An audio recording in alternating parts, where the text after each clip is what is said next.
Nyanyi. Ini masih ada yang kosong sih, ada dua. Yang belakang bisa masuk.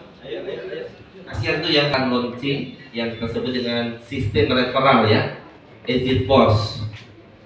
Terus terang tanpa exit force kita tidak bisa sukses ya di bisnis ini. Tetapi exit force itu seperti kita itu ke Bengkulu itu nggak naik mobil, tapi langsung naik ke pesawat ya. Jadi kita akan sangat bersyukur dengan exit force ini. Kita semua pasti bisa kaya, bisa income 1 miliar ya. Tetapi dengan exit force kita akan mencapainya jauh-jauh lebih cepat ya. Kurang lebih sedikit preview untuk semua nasabah Allianz yang ada di Pagar Alam akan diberi kesempatan seorang nasabah aja ya memiliki penghasilan MDIT bintang 1 atau 1 miliar 1 tahun. Oke.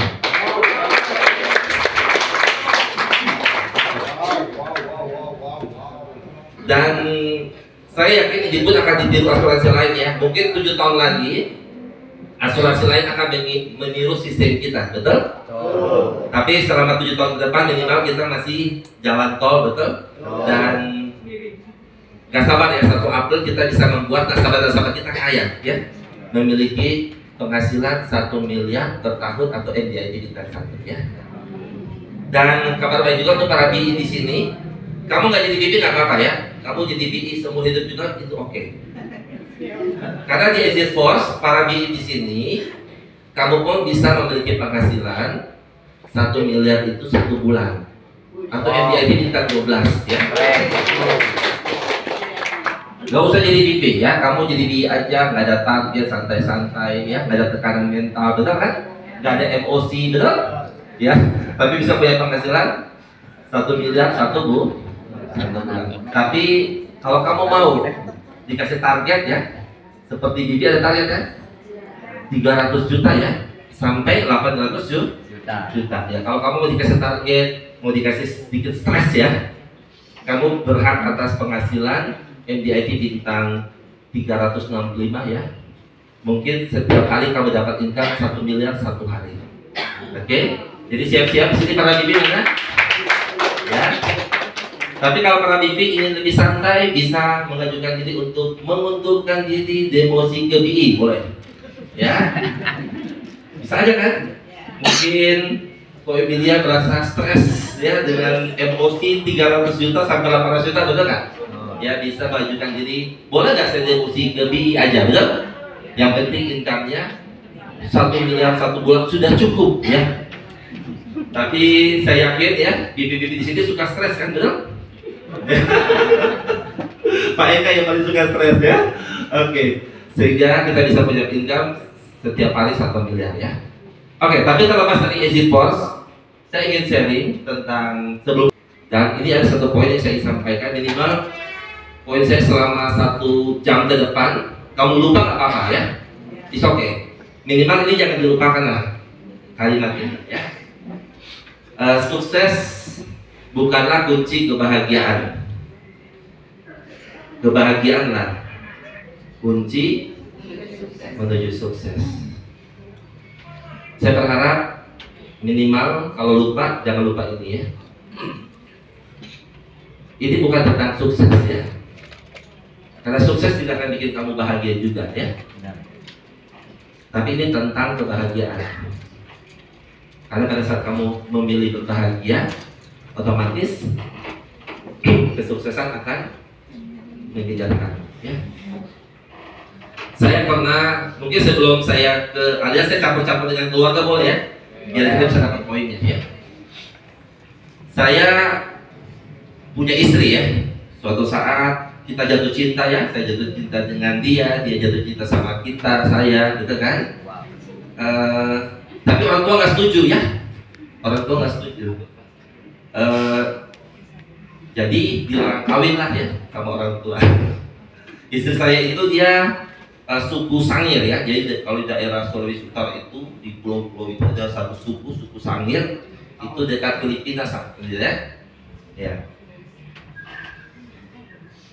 Tapi karena lagi jatuh cinta kata apa? tai kucing rasa coklat. Betul kan? Sudah. Jadi orang tua yang nggak setuju ya sudah, gua nggak undang lah, saya kawin ya. Orang tua tidak diundang kan? Saya cari upline saya di Allianz. Ya kita tahu ya orang nomor satu kita kan Pak Lee Bun Seong ya. Di bawah dia ada 2 orang kan, ada Hartono, ada Lim Lisya kan. Lim Lisya kan upline saya ya. Jadi saya punya Lim Lisya lah. Ya dan suaminya untuk jadi wali saya. Waduh, jadi orang tua kantung dipecat, orang tua di Allianz yang diangkat. Jadi saya menikah dan Lim Lisya dan suaminya sebagai wali saya ya, kita menikah ya. Wah. Setelah punya anak baru orang tua bisa menerima kita ya. Jadi butuh waktu setahun lebih ya. Baru akhirnya orang tua bisa mengampuni anaknya yang durhaka, kan? Ya, dan sekarang kita menjadi anak kesayangan dan mantu kesayangan dia, orang tua ya. Tapi setelah 3 tahun berlalu, tiba-tiba ada penyesalan ya. Istri saya ingin cerai dari saya. Saya pun sama, saya pun ingin cerai dari dia. Dan kita berdua mulai berkata, benar kata orang tua ya. Betul kan? Harusnya kita jangan kawin, betul kan? Betul kan? Benar kata orang tua ternyata ya. Ya, ternyata masa-masa 3 tahun ya jatuh cinta itu sudah entah kemana itu ya. Perasaan itu sudah hilang ya. Dan saya bersyukur saya bisa konseling dengan orang yang lebih senior ya. Habis konseling makin berantem. Nah, ini efek samping konseling ya. Kalau kamu nggak percaya coba ya. Kamu coba konseling ya. Pasti habis konseling makin kacau. Serius ya. Karena di konseling itu kan diajarkan ke saya untuk sebagai suami harus memenuhi kebutuhan utama istri, yaitu apa? Wanita itu mau dipahami, mau didengarkan, betul kan? Sedangkan istri pun dikasih tahu kebutuhan suami cuma satu, maunya dihargai, dipahami, dihargai. Tapi itu tadi, mindset saya adalah bukan pada kebahagiaan, mindset saya adalah pada kesuksesan. Dan saya tersesat dengan pola pikir kesuksesan. Oke, saya bilang saya akan menyangkal diri, saya akan pura-pura memahami dia supaya saya sukses, dia menghargai saya. Begitu juga saya pun juga di hati dia pas saya tahu lah ya, saya akan pura-pura menghargai suami saya supaya saya pun bisa sukses, dipahami oleh suami. Nggak berhasil, betul nggak? Kadang-kadang saya boleh hitung-hitungan, perasaan gue sudah berusaha memahami walaupun pura-pura, tapi kok gak ada hasil. Capek deh gitu ya. Begitu juga sebaliknya, betul nggak? Ya. Tapi saya bersyukur saya memilih jalan yang benar. Di atas adalah jalan sesat ya. Jangan pilih ini ya. Saya memilih jalan kebahagiaan adalah kunci sukses. Jadi saya keputusan setelah seminggu habis konseling makin kacau. Tapi setelah seminggu, ini cerita lama ya, sudah lama banget ya. Jangan kopi itu baru kemarin ya, ini sudah lama. Zaman dulu. Suatu saat aku keputusan, oke, saya mau kesini. Kebahagiaan bisa berjam-jam ya ketemu prospek ya. Wah itu hobi saya ya. Masalah dia buka polis atau jadi agent itu telah menjadi sayup-sayup. Ada yang lebih penting daripada closing, menjadikan dia nasabah saya ataupun agent saya. Ada yang lebih penting, yaitu apa? Saya berbahagia ketemu orang itu. Kita ini manusia gosip, betul nggak? Jadi kan semua nasabah kita teman gosip, betul nggak?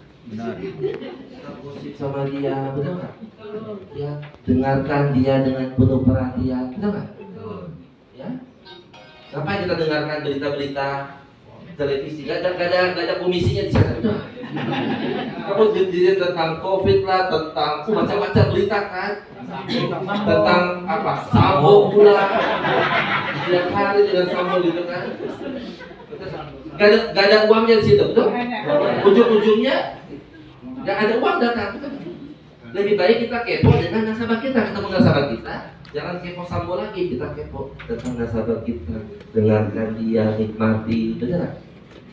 Itu ada uangnya nanti, betul? Walaupun sayur-sayur uang datang nggak? Datang, tiba-tiba dia jadi nasabah kamu, betul nggak? Tiba-tiba dia jadi agent kamu, betul nggak? Betul ya? Kita ini orangnya suka curhat nggak? Betul kan? Kita curhat nggak jelas kemana-mana, betul nggak? Malah akhirnya jadi gosip juga, betul nggak?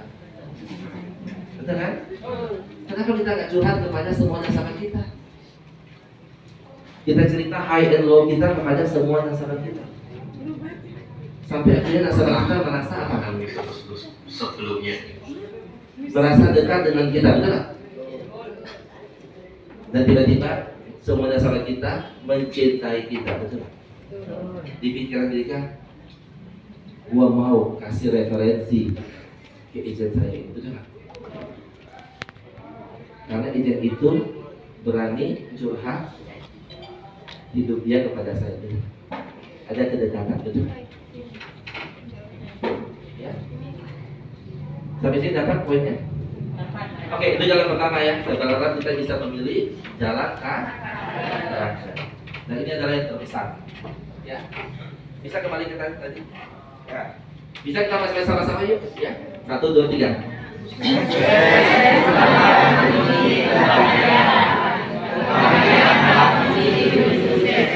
Oke, thank you. Lanjut. Kembali ke slide tadi. Oke, saya secara cepat masuk ya ke referral ya. Semoga dapat ya tentang karakter ya. Tentunya banyak. Kalau masih kurang, kamu bisa ikut Zoom saya ya. Tadi bilang saya ada Zoom ya. Setiap hari jam 8 pagi ya. Sampai jam 9.30 mungkin ya. Selasa Rabu kami silakan datang aja ya. Bisa tanya-tanya sama saya di sana ya. Oke, kita masuk lanjut ke poin kedua, referral ya. Saya bersyukur ya, waktu saya bergabung di bisnis ini 20 tahun yang lalu, mulai dari tahun 2002. Saya punya mentor ya, Ibu Indonesia dan orang nomor 1 kita, yaitu Pak Libun Syok ya. Income saya sekarang